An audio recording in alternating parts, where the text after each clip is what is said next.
उस दंपतियों को वर्णन श्रवण कर रहे हैं।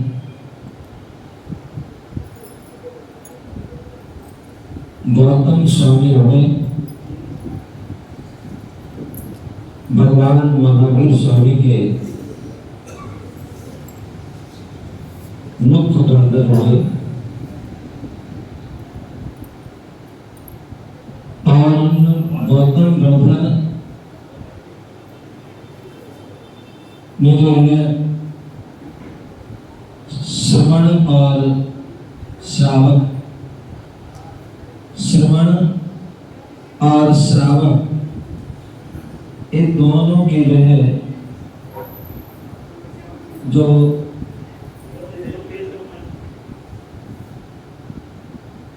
श्रवण और श्रावक जो दोनों की जो दिनचर्या है, जो दोनों के जो है कर्तव्य है, दोनों की जो व्रत है, जो दोनों के नियम है,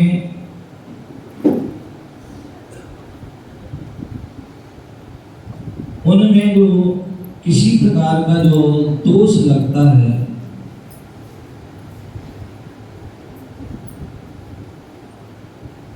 उन दोषों के प्रायश्चित के लिए, उन दोषों की आलोचना के लिए, वह दोष कैसे हमारे मिथ्या हो, उन दोषों से हम कैसे छूटे, उसके लिए उन्होंने जो है क्या किया, प्रतिक्रमण कहा। पीछे से पीछे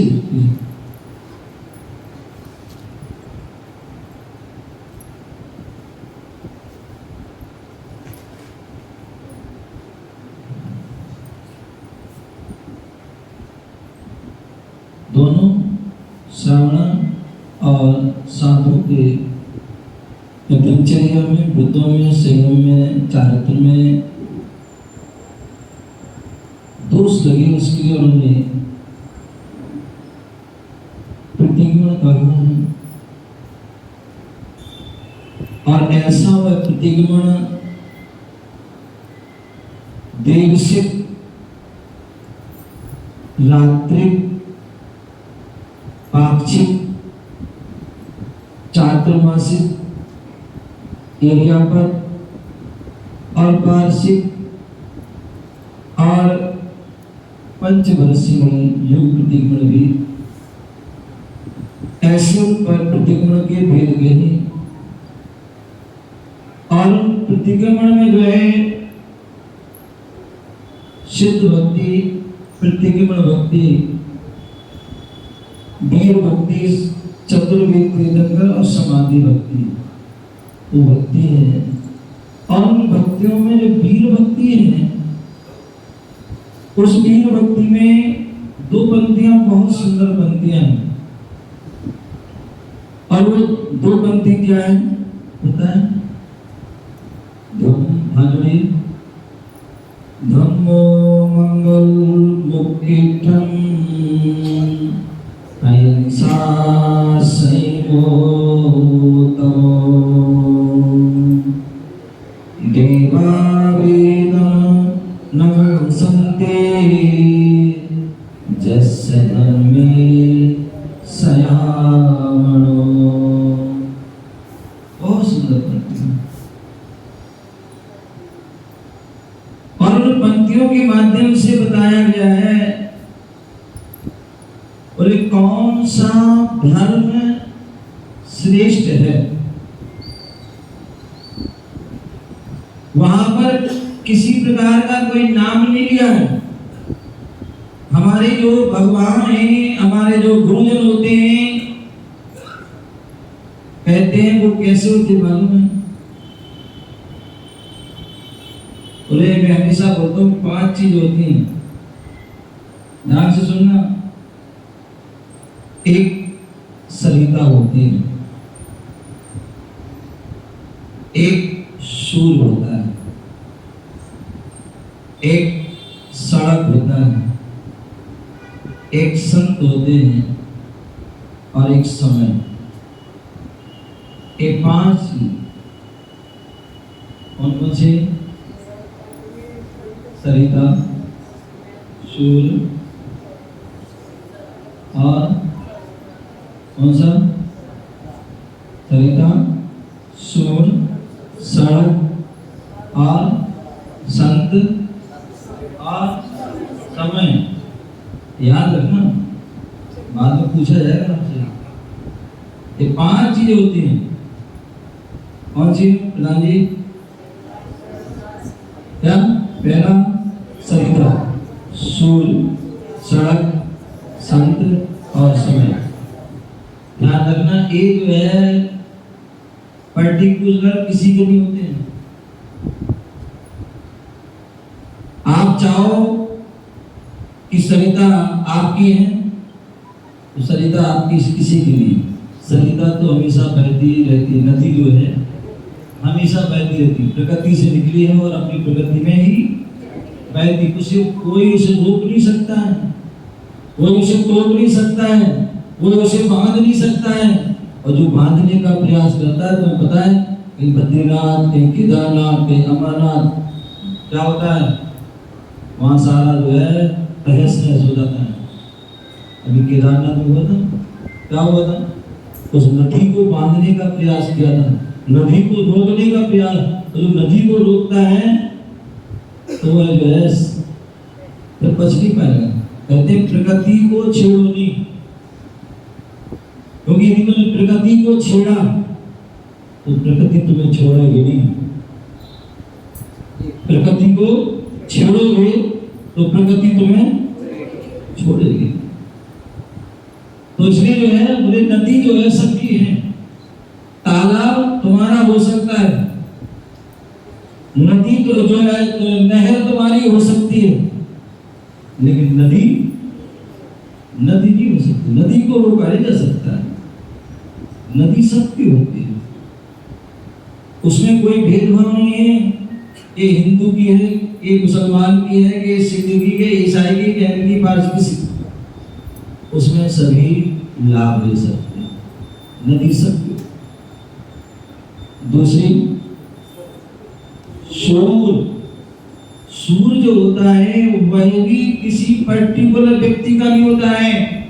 कोई व्यक्ति जो है, कोई रईस व्यक्ति, कोई अमीर व्यक्ति, कोई करोड़पति, अरबपति, खरबपति आदि वो सोचे कि सूर हमारे ही घर में निकले और कहीं ना निकले, तो ऐसा भी हुआ है? कभी नहीं हो सकता है। सूर्य की रोशनी जो है सभी के लिए होती है, सभी उसका लाभ ले सकते हैं। कोई उसकी रोक नहीं सकता है। रोकेगा जल के भस्म हो जाएगा।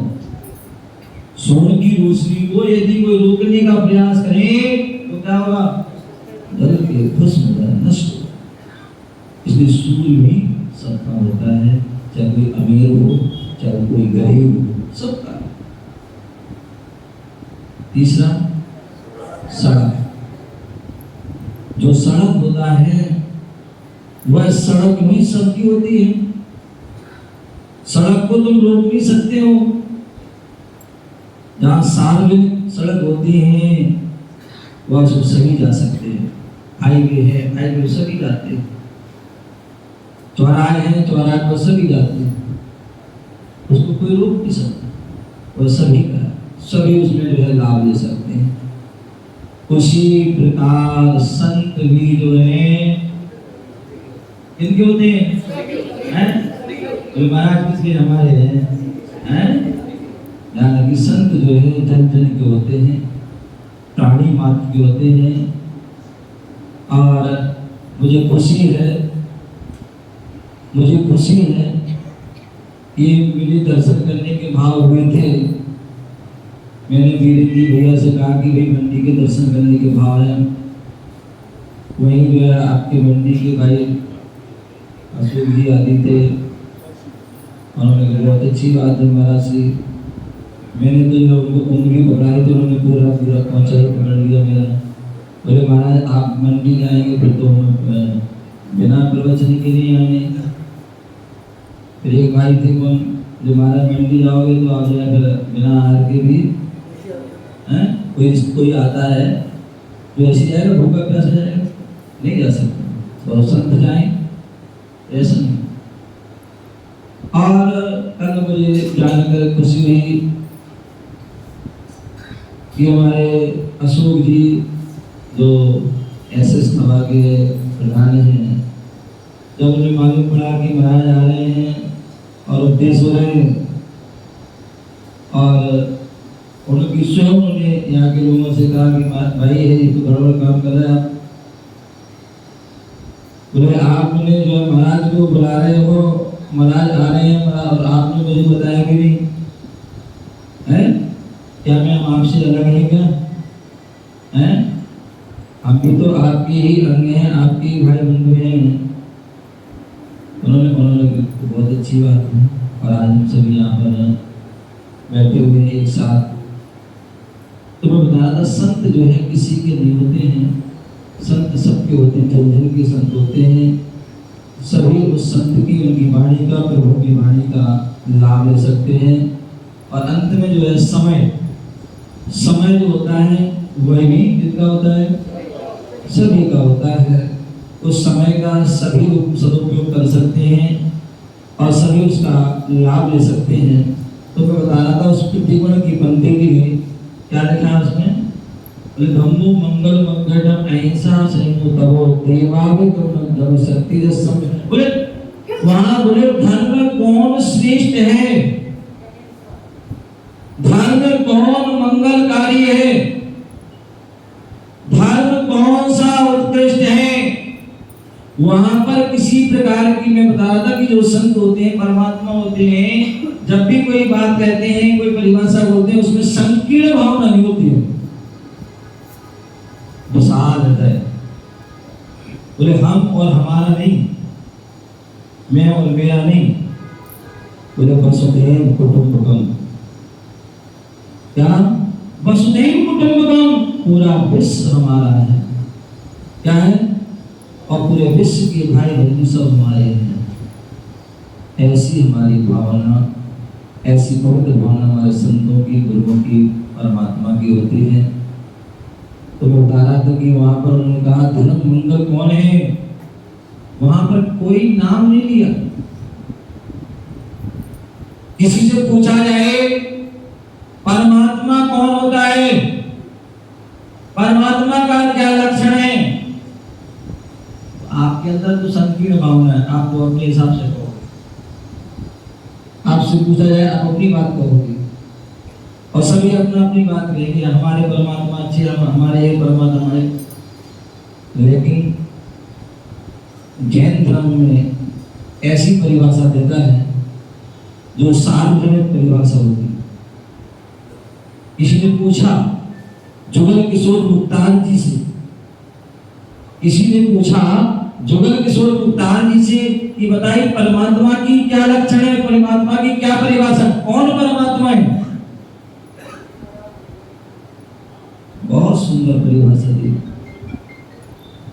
आपने मेरी भावना पढ़ी होगी, प्रतिदिन पढ़ते होंगे, लेकिन पढ़ते और पढ़ जाते हैं आप, उसको सोच विचार नहीं कर पाते हैं, चिंतन नहीं कर पाते, उसके हम अर्थ में, रहस्य में नहीं समझ पाते हैं। उस जो है मेरी भावना की पहली 4 पंक्तियों में, और 4 पंक्ति का केवल 2 पंक्तियों में, 2 पंक्तियों में परमात्मा का लक्षण कह दिया। वैसे तो आचार्यों ने परमात्मा के लक्षण के लिए अनेक अनेक शास्त्र, ग्रंथ, पुराण नहीं दिए, लेकिन जुगल किशोर मुक्तार बोले छोटी चीज को बड़े विस्तार कितना ही कर लो, सरल है, लेकिन बड़े विस्तार को संक्षेप में कह देना बहुत मुश्किल काम होता है। कभी कोई आपसे कहा कि भाई 2 मिनट उपदेश दो, तो 2 मिनट क्या होता है, भूमिका भी नहीं बनती। हम सब पर्याप्त समय होता, आनंद आता है। तो वहां पर लेकिन उन्होंने कितनी उनकी बुद्धिमत्ता है, उनका ज्ञान है कि उन्होंने बहुत बड़ा जो है अनेक अनेक ग्रंथों के जो है सार को केवल 2 पंक्तियों में कह दिया। क्या बोला? जिसने राग दे मालिक, जीते सब जग जान लिया, सब जीवों को मोक्ष मार्ग दिखा, निष्प्रय उपदेश दिया। मूक वीर जिन हरि हरि ब्रह्मा, क्या उसको स्वाधीन कहो, भक्ति भाव से प्रेरित हो, चित्त उसी में लीन रहो। कितनी सुंदर पंक्तियां, बिल्कुल सरल सहज शुभ। तो जिसने राग देश का मादिक जीते, मैं नहीं बोल रहा हूं कि भगवान महावीर परमात्मा है, कि भगवान आदिनाथ, भगवान पारसनाथ के, भगवान जो भी सर्वज्ञ गुरु राम है, कि नारायण कृष्ण है, कि जो है रुद्र शंकर है, क्या है, कौन है, मैं नहीं किसी का नाम है। बोले परमात्मा कौन है? तो उन्होंने कहा जिसके अंदर ये तीन लक्षण हो। क्या हो? जिसके अंदर ये तीन लक्षण हो। कौन सा? जिसने राग द्वेष का मादिक। जो परमात्मा होता है वो कैसा होता है? राग द्वेष से परा होता है। मैं मुख्य दो ही कहती, वैसे तो 18 दोष हैं और बहुत सारे संख्या अनंत दोष हैं। मुख्य उन्होंने दो में ही समाहित कर दिया, क्योंकि आप देख रहे हैं संसार में जितनी भी समस्या खड़ी होती है, क्यों या तो राग से खड़ी होती है या द्वेष से। तो उसमें जो राग द्वेष से परे हो गए, राग द्वेष से परा हर कोई भी हो सकता है। राग द्वेष से परे कौन होता है? जो बीत रागी होते हैं। बीत गया है जिनका राग, क्या बीत गया है जिनका राग, वो बीत रागी है। और वो बीत रागी ही राग देश से जो है रहित होते हैं। आप दुनिया के किसी भी कोने में चले जाना, आपको कहीं भी जो है राग देश से परे नहीं मिलेंगे। राग द्वेष से रहित कोई है तो कौन है? ये जो संभूषण लगा हुआ है ये है। क्या है? ना कोई अस्त्र है, ना कोई वस्त्र है और ना कोई शस्त्र, क्योंकि इन्हीं से ही क्या होता है? व्यक्ति को राग भी होता है और इसके वो इन सबसे परे है वेद रागी। ना किसी से राग है, ना आप कहीं और चले जाइए, वहां क्या होगा? यदि कोई भक्त आ गया तो राग हो गया, उसे वरदान दे दिया। और कोई शत्रु आ गया तो क्या हो जाएगा? तो देश हो जाएगा, उसको जाओ तेरा ऐसा हो जाए। लेकिन ध्यान रखना, यहाँ इस दरबार में ना जो है शत्रु से मतलब है और ना ही मित्र से। वो तो अपने गीत राग मुठा है, वो किसी को नहीं देखते, किसी को नहीं देखते, लेकिन फिर भी उनको सब कुछ दिख रहा है। क्या बोले? उनको देखने के तीसरा नेत्र खोलना पड़ता है, लेकिन यहाँ तीसरा अपने आप खुला हुआ है। कौन सा नेत्र? केवल ज्ञान रूपी नेत्र अपने आप सब कुछ ना देखते हुए तुम्हें देखने के लिए आंखों की आवश्यकता हो गई, सुनने के लिए कान की आवश्यकता, बोलने के लिए मुख की आवश्यकता हो गई, लेकिन उन्हें सब कुछ करने के लिए तीन चीजों की कोई आवश्यकता नहीं होती, सब अपने आप स्वतः होता है। तो ऐसे बोले जिसने राग देश के जिन्होंने राग देश आदि को जीत लिया है, ऐसे बीत रागी और सब जग जान लिया। परमात्मा कौन होता है? इसने सारे जग को जान लिया। और सारे जग को कौन जान सकता है? जो पहले अपने आप विश्वा को जाने, अपनी आत्मा को जाने, पहले अपना कल्याण करे, अपना हित करे, बाद में फिर फर्क। साथ में चिंता उत्तमा, पर चिंता मत। तो सबसे पहले अपनी जो है करना, हित करना, अपनी चिंता करना है, अपना कल्याण करना है। तो ऐसे जो वितरागी हैं, सर्वज्ञ, जिन्होंने सबको जान लिया, जिनका ज्ञान जो है अनंत ज्ञान है, क्षय ज्ञान है, जो कभी क्षय को प्राप्त नहीं होता है। हम सभी तो अज्ञानी हैं। क्या है? हम सभी तो अज्ञानी, कुछ भी ज्ञान नहीं है। और जितना ज्ञान है सब उल्टा ज्ञान है। और वो केवल ज्ञानी है, हम केवल के ज्ञानी हैं। इसके वो केवल ज्ञानी है और हम केवल, वो आता केवल जो शाम को टीवी पे आता है, केवल केवल पता नहीं किस किस के, उसके ज्ञानी है।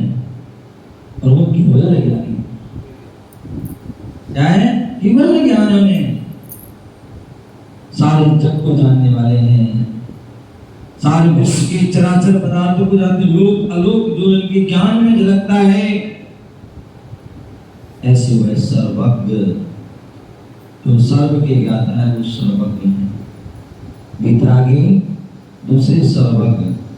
और सब जीवों को मोक्ष मार्ग का निश्चय हो उपदेश दिया। बोले भगवान का जो उपदेश होता है, जो गुरुओं का उपदेश होता है, नाग देश का उपदेश नहीं होता है, सांसारिक क्रियाओं का उपदेश नहीं होता है। उनका उपदेश होता है मोक्ष मार्ग, केवल केवल मोक्ष मार्ग। मोक्ष मार्ग क्या है, मोक्ष का रास्ता क्या है, मोक्ष की जो है पद्धति क्या है, आदि सब मोक्ष के बारे में साफ विस्तार वर्णन। और वो भी कैसे देते हैं? बोले डरते नहीं है वो किसी से, उन्हें किसी प्रकार का कोई भय नहीं होता है, वो निर्भय है, वो अभय है, उन्हें किसी प्रकार का डर नहीं है। कोई एक श्रावक होता है तो सिर्फ सोचना पड़ता है क्या बोले क्या ना बोले, कोई बुरा ना मान जाए, कोई लड़ाई झगड़ा ना हो जाए। या कोई पंडित विद्वान होता है, वैसे तो अपनी जो है केस की चिंता होती है कि भैया जैसे श्रावक उनकी वैसी बात हो, क्यों यदि उनके विरुद्ध में बात होगी तो जो है वो हमें केस नहीं देंगे। तो अनेक प्रकार का कोई और राजा महाराजा तो उनकी जो है उनको भय होता है, लेकिन संत के लिए और परमात्मा के लिए किसी का भय नहीं होता है। निष्प्रय होकर के किसी प्रकार के न लोभ लालच, कोई इच्छा भी नहीं होती है कि तुमसे मिल जाओ, मिले कुछ नहीं। निष्प्रय होकर के वह क्या करते हैं, उपदेश देते हैं। और मोक्ष मार्ग और सभी जीवों को देते हैं। इसके लिए सभी चारों गतियों के जो जीव हैं, मनुष्य हो चाहे उत्रैन हो चाहे देव हो और चाहे वो नारकी हो, वो परोक्ष में रहते हैं, नारकी समुद्र में नहीं रहते हैं, लेकिन परोक्ष में उनको सभी का कल्याण, छोटे से छोटे जीव का और बड़े से बड़े जीव का कल्याण हो, इसके लिए वो उपदेश देते हैं। और मोक्ष मार्ग, और जो मोक्ष मार्ग का उपदेश देते हैं, और मोक्ष मार्ग का जो उपदेश देते हैं मतलब वो हितोपदेश है। क्योंकि मोक्ष में यदि व्यक्ति का हित होगा तो मोक्ष मार्ग से होगा, संसार मार्ग से, गृहस्थ आदि अन्य मार्गों से जो है मोक्ष होने वाला नहीं है। अन्य प्रकार के व्यापार आदि का, घर का, इसका उसका कोई उपदेश नहीं, केवल मोक्ष मार्ग का उपदेश, और उससे हमारा हित होता है, इसलिए वो हितोपदेशी कहलाते हैं। क्या लक्षण हुआ परमात्मा का? जो वितरागी हो, सर्वज्ञ हो, जो हितोपदेशी हैं, वो ही सच्चे परमात्मा होते। फिर क्या बोला, बुद्ध वीर जिन हरि हरि ब्रह्मा यास को स्वामी। अब बोलते लक्षण 3 होना चाहिए, चाहे वो बुद्ध हो, चाहे वीर हो, चाहे जिन हो, चाहे ब्रह्मा हो, चाहे विष्णु हो, चाहे महेश हो, कोई भी हो, और चाहे कोई भी अन्य स्वाधीन नाम वाले, स्वतंत्र नाम वाले हो, कोई भी हो, पर 3 लक्षण होना चाहिए। क्या होना चाहिए? ये 3 लक्षण हो, वितरागी, सर्वज्ञ, हितोपदेशी, फिर कोई भी हो सकते हैं, कोई भी हो उनके लिए फिर जो है 3 लक्षण है, चाहे बुद्ध हो, वीर हो, जिन हो, ब्रह्मा हो, विष्णु महेश, कोई भी हो। जब 3 यदि लक्षण मिल जाते हैं तो फिर क्या करना है? फिर जो है जबरदस्ती नहीं, फिर क्या बोले, भक्ति भाव से प्रेरित होकर चित्त उसी में ध्यान रखना। तुम जो है मजबूरी में मंदिर आएगा, जो मजबूरी में गुरुओं के पास आएगा, जो मजबूरी में जो है जनवाणी के पास जाएगा, मजबूरी में धर्म करेगा, उसका कभी चित्त नहीं लगेगा।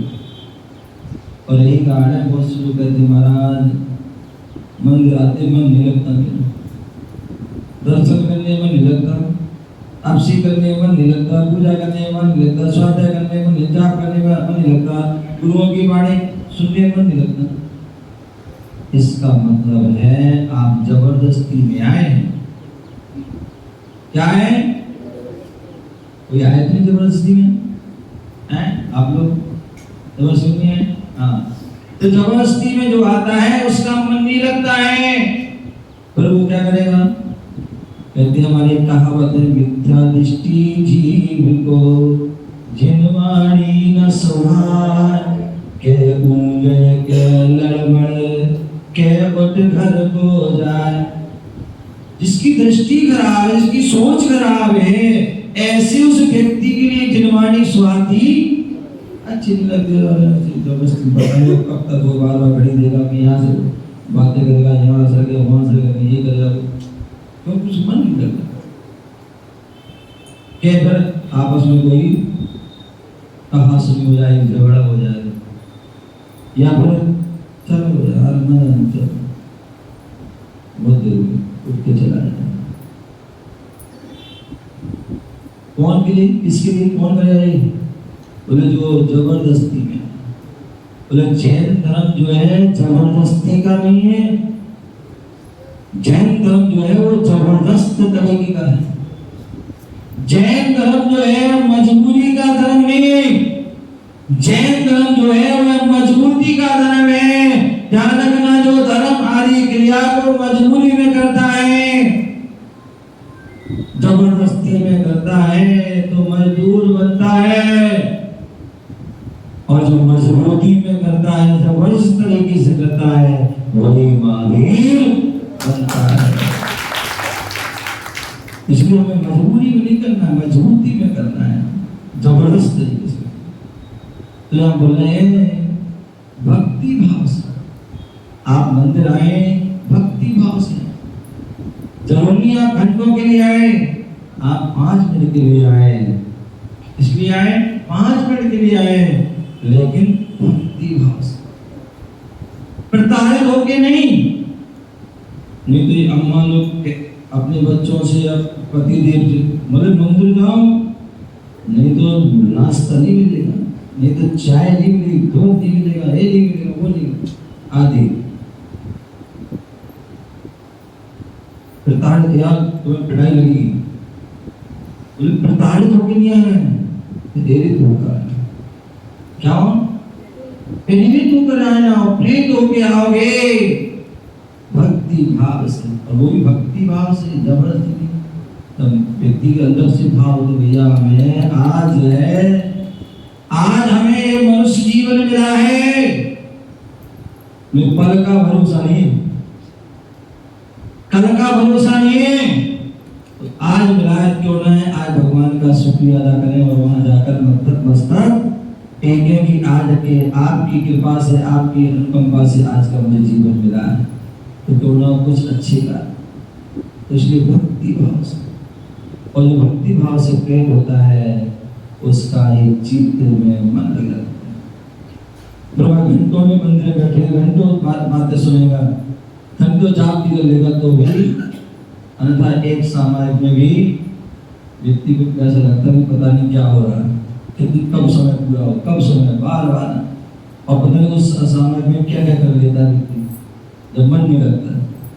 और जब मन लगता है तो एक आग होकर के बैठ जाता है और इतना आनंद आता है, एक क्या चार चार सामग्री हो जाती है। जब मन लग जाता है तो चार चार हो जाती है, मन नहीं लगता एक में भारी हो जाती है, एक भी भारी। और मन क्यों नहीं लगता है? बोले जैसा खाओगे अन्न वैसा होगा मन। बोले तीन प्रकार के भोजन होते हैं, एक सात्विक, एक राजसिक और एक तामसिक। ये तीन प्रकार के भोजन होते हैं।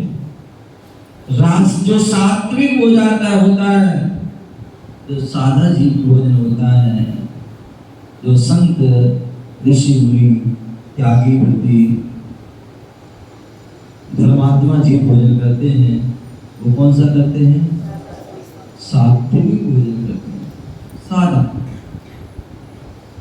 फल फूल अपने जो है दाल रोटी सब्जी आदि, ये सात। एक राजसिक भोजन होता है, राजा महाराजा करते हैं, अनेक प्रकार के गरिष्ठ यहाँ पर भोजन बनाए जाते हैं, कि वो भोजन हर कोई नहीं बचा सकता है। इसलिए संत त्यागी होते हुए बोले राजसी भोजन का, राजपिंड का निषेध का।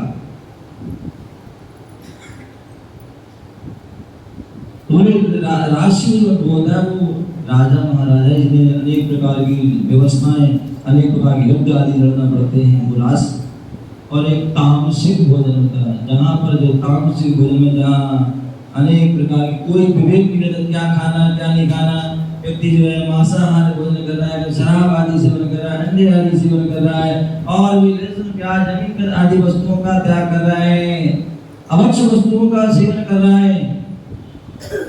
ये क्या तामसिक भोजन है। और ऐसा भोजन वैसे करने से हमारे अंदर क्या होती है? विषय वासनाएं जगती हैं, पाप रूप हमारी प्रवृत्तियां होती हैं, कसाय रूप प्रवृत्तियां होती हैं, राग द्वेष रूप प्रवृत्तियां होती हैं।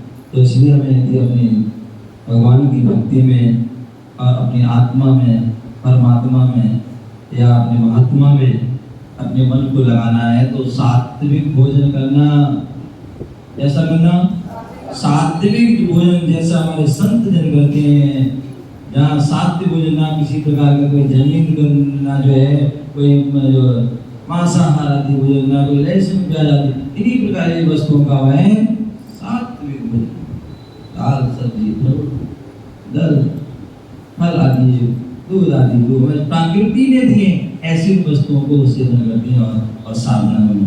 तो सात्विक साधना में तभी मन लगेगा, तभी ध्यान में मन लगेगा।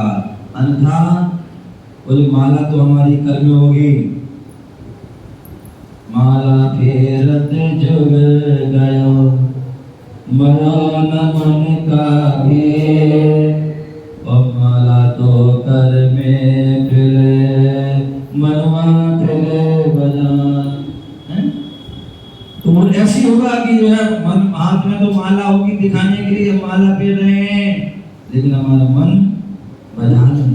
हाथ में हमारा शास्त्र और पुस्तक होगी लेकिन हमारा मन कहीं और होगा, इसकी साथ में होगी। तो बता रहा था कि जो है वह गौतम स्वामी ने उस प्रतिगुण की पंक्ति को बोला है। क्या बोला है?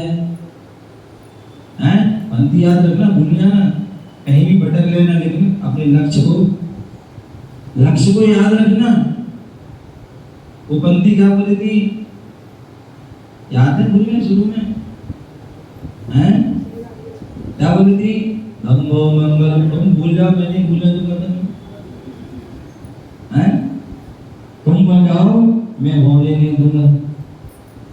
तो मैं तुम्हें भूल जाऊं, तुम होने नहीं देना। तो क्या करते बोले तीन, हम वो मंगल।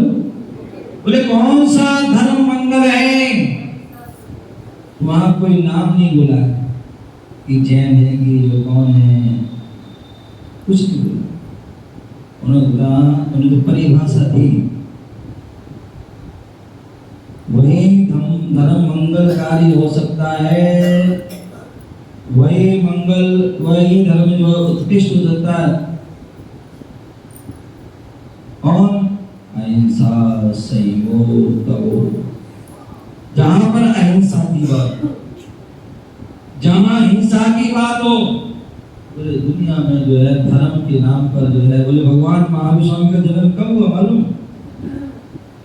जिस समय जो है पूरे विश्व में जो है, पूरे ब्रह्मांड में हिंसा का तांडव हो रहा था, जहां धर्म के नाम पर, जहां देश के नाम पर, राष्ट्र के नाम पर, जहां अनेक पंथ के बाद, संत के बाद, समाज के नाम पर अनेक प्रकार, जहां पर पूजा पाठ आदि के माध्यम से अनेक प्रकार की जहां हिंसा हो रही थी, उन सारी हिंसा को विराम देने के लिए भगवान महावीर का जो है जन्म, भगवान महावीर स्वामी ने अपने जन्म दिया इस भारत भूमि में। और अल्प आयु में, युवा अवस्था में, बाल ब्रह्मचारी अवस्था को धारण करके उन्होंने जो है वैराग्य को धारण किया, दीक्षा को धारण की। और उन्होंने क्यों? क्योंकि उन्होंने जाना यदि मैं ग्रस्त में जाऊंगा तो हमें व्यापार करना पड़ेगा, और व्यापार करेंगे तो वहां हिंसा होगी। क्या व्यापार करूंगा हिंसा होगी, व्यापार की हिंसा होगी। जहां पर जो घर गृहस्थी रहेंगे, आरंभ साधन करेंगे तो आरंभ की हिंसा होगी, घर गृहस्थी रहेंगे तो विरोधी हिंसा भी होगी, घर गृहस्थी रहेंगे संकल्प की हिंसा भी, तो सारी हिंसा होगी, द्रव्य हिंसा भी होगी, भाव हिंसा भी होगी। तो यदि हमें उस हिंसा से बचना है और सबको बचाना है, तो सबसे पहले हमें ही उसको आगे बढ़ना होगा। तो ऐसे मार्ग पर बढ़ो जहां सारी हिंसा से हम छुटकारा हो जाए, और इसलिए वह धर्म के मार्ग पर, मोक्ष के मार्ग पर बढ़े। और उन्हें ब्रह्मचर्य महाव्रत को धारण किया, उन्होंने अहिंसा महाव्रत को धारण किया। अहिंसा महाव्रत को धारण किया तो उन्होंने क्या किया? 9 कोटि से, कितने कोटि से? 9 कोटि से। मन से भी हिंसा का त्याग, वचन से भी त्याग, और काय से भी, और कृत कार्य और अनुमोदना, इन सब का त्याग। 9 कोटि से उन्होंने हिंसा का त्याग किया। इसलिए जो है अहिंसा महाव्रत के धारी, अहिंसा के मसीहा, अहिंसा के जो है परमात्मा कहलाए। इसलिए उन्होंने अहिंसा का वह दिव्य सूत्र दिया कि अहिंसा, उस सूत्र को एक सिद्धांत दिया उन्होंने, इसको धारण के लिए अहिंसा, जहां पर सभी जीवों की रक्षा करना है, किसी भी जीव को जो है कष्ट नहीं देना, किसी को पीड़ा, किसी को वेदना नहीं देना है, ऐसा कोई कार्य नहीं करना जिससे किसी को हमारे कारण पीड़ा हो जाए, वेदना हो जाए, कष्ट हो जाए, या किसी के प्राण चले जाए। इसलिए उन्होंने अहिंसा महाव्रत को 9 कोटि से और उसी अहिंसा के पालन में हिंसा, झूठ, चोरी, कुशील, परिग्रह, 5 पापों को त्याग करके 5 महाव्रतों को धारण किया। अहिंसा, सत्य, अचौर और ब्रह्मचर्य। पूरी हिंसा छोड़ सकता है व्यक्ति, सत्य बोल सकता है, असत्य बोलना छोड़ सकता है, चोरी करना छोड़ सकता है। यहाँ तक व्यक्ति जो है परिग्रह को भी छोड़ सकता है, लेकिन ब्रह्मचर्य का पालन करना बहुत कठिन है। अन्यथा अनेक जो है ऋषि गुरु जो है इतिहास में क्या हो गए, विचलित हो जाए। ऐसे उस ब्रह्मचर्य महान साधना को, उस शील को उन्होंने धारण किया। शीले सुरभने को क्यों? क्योंकि उन्होंने जाना कि यदि हम जो है कुशील का सेवन करेंगे, विषय वासना में फंसेंगे, तो जो है वहां अनेक जीवों की जो है हिंसा हो।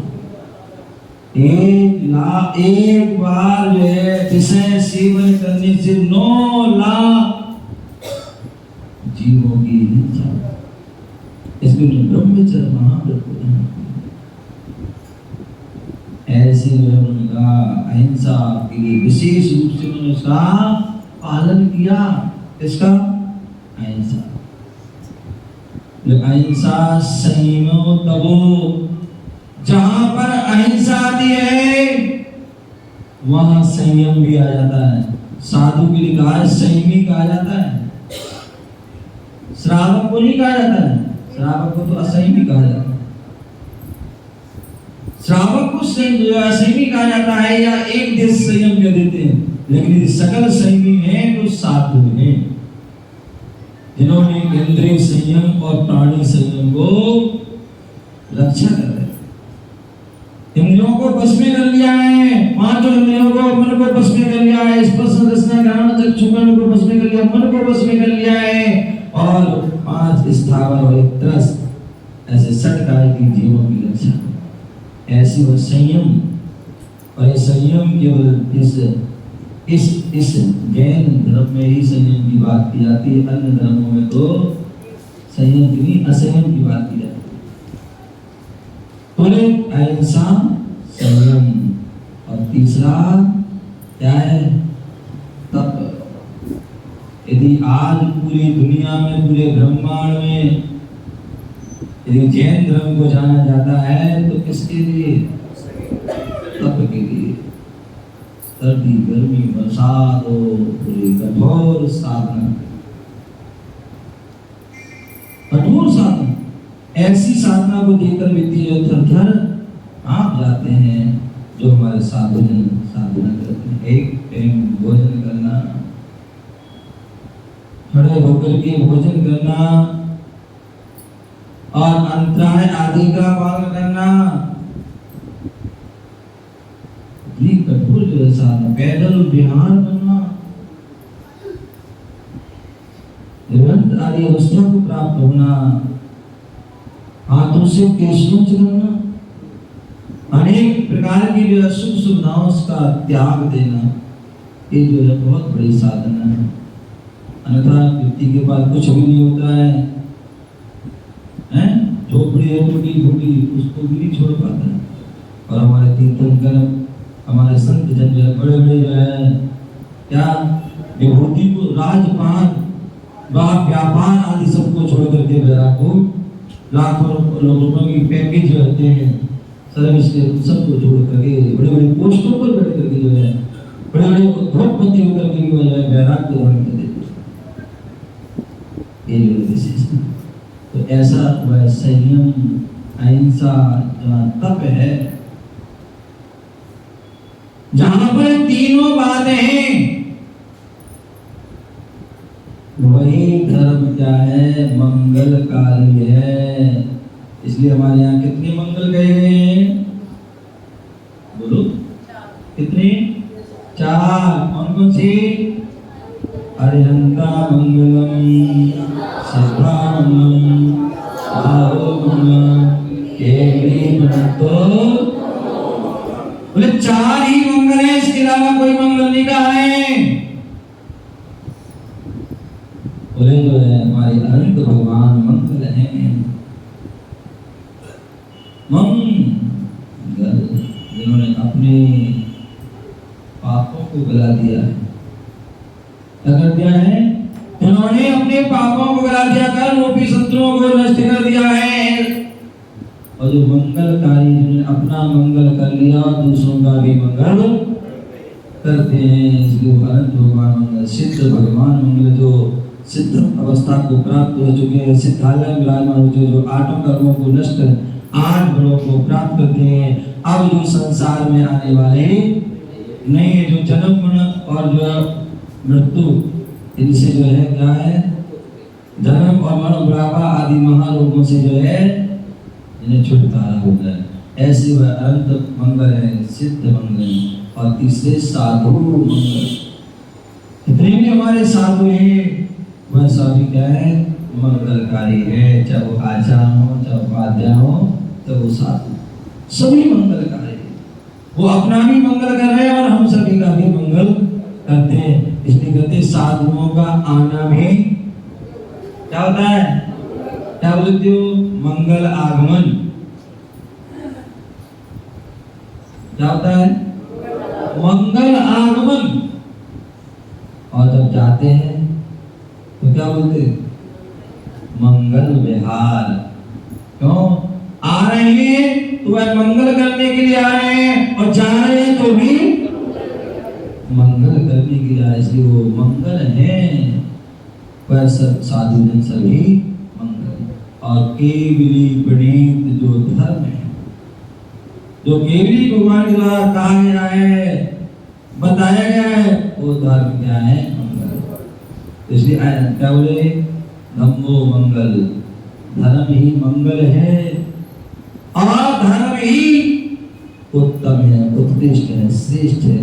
इसलिए उत्तम भी चार गए। क्या कहे, उत्तम भी कितने गए, कौन कौन से, कौन कौन से, पहला अनंत उत्तम, सिद्धांत उत्तम,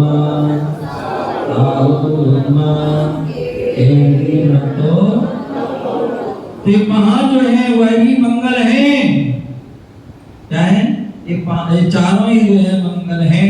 अनंत भगवान भी मंगल उत्तम है, क्योंकि उनसे उत्तम कोई नहीं है। और सिद्ध भगवान भी उत्तम है, श्रेष्ठ पद को प्राप्त हो चुके हैं।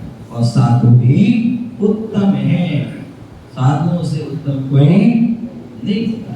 और अंत में जो केवली पीढ़ी धर्म है, कौन सा धर्म, जो केवली पीढ़ी धर्म है, कोई अन्य सामान्य व्यक्ति के द्वारा कहा हुआ नहीं, जो केवली पीढ़ी धर्म है वह भी उत्तम है। तो धम्मो मंगलम, धर्म भी क्या है, कौन सा धर्म बोले, जो मंगल है, कार्य है, कौन सा उत्कृष्ट है, जिसमें जो है तीन जो है अहिंसा, संयम, तप, ये तीन बातें हैं, वह धर्म मंगलकारी है। हमें अपने जीवन में उन तीन बातों को जो है धारण करना है। कौन सी, अहिंसा, संयम और तप। यदि इतना आपने धारण कर लिया तो निश्चित ही जो है आपका जीवन भी मंगल हो जाएगा। आप भी अनंतों की श्रेणी में आ जाएंगे, आप भी जो है सिद्धों की श्रेणी में आ जाएंगे, आप भी साधुओं की श्रेणी में आ जाएंगे। अन्यथा आप धर्मात्मा तो जरूर हो जाएंगे। क्या हो जाओगे, धर्मात्मा कौन होता है, धर्म प्लस आत्मा। जो आत्मा धर्म से सहित हो, जिसने अधर्म को धारण कर लिया, जिसने धर्म को जान लिया है, वह धर्मात्मा है। आचार्य समुद्रभद्र स्वामी कहते हैं रत्नकर्ण श्रावकाचार्य में, ना धर्मो धार्य के बिना। बोले धर्म कब तक है, जब तक धर्मात्मा है। और धर्मात्मा कब तक, जब तक उसके अंदर धर्म। इसलिए ना धर्मो धार्मिक बिना, धर्म होगा तो धर्मात्मा, धर्मात्मा है तो धर्म है। और आपको पता होगा धर्म कब तक रहेगा, बोले पंचम काल के अंत तक धर्म रहना है, क्योंकि अंत तक वह साधु भी रहेंगे। तो जैसे साधु समाप्त हो जाते हैं तो समय धर्म का भी विच्छेद हो जाता है। तो ऐसे हम जो है उस अहिंसा, संयम और तप रूपी धर्म को जाने और अपने जीवन में उतारें। आपके लिए बताएं, पूज्य गुरुदेव आचार्य श्री विराग सागर जी महामनिलाल जो है आज के वर्तमान में लगभग 17 आदि के विराजमान है। इनका विशाल लगभग संघ है, जिन्होंने अभी तक लगभग 300 साढ़े 300 दीक्षा दे चुके हैं। लगभग 150 के लगभग संलेखना समाधि करा चुके हैं। और जिनके शिष्य और प्रशिष्य देखा जाए तो लगभग 400 साढ़े 400 होंगे।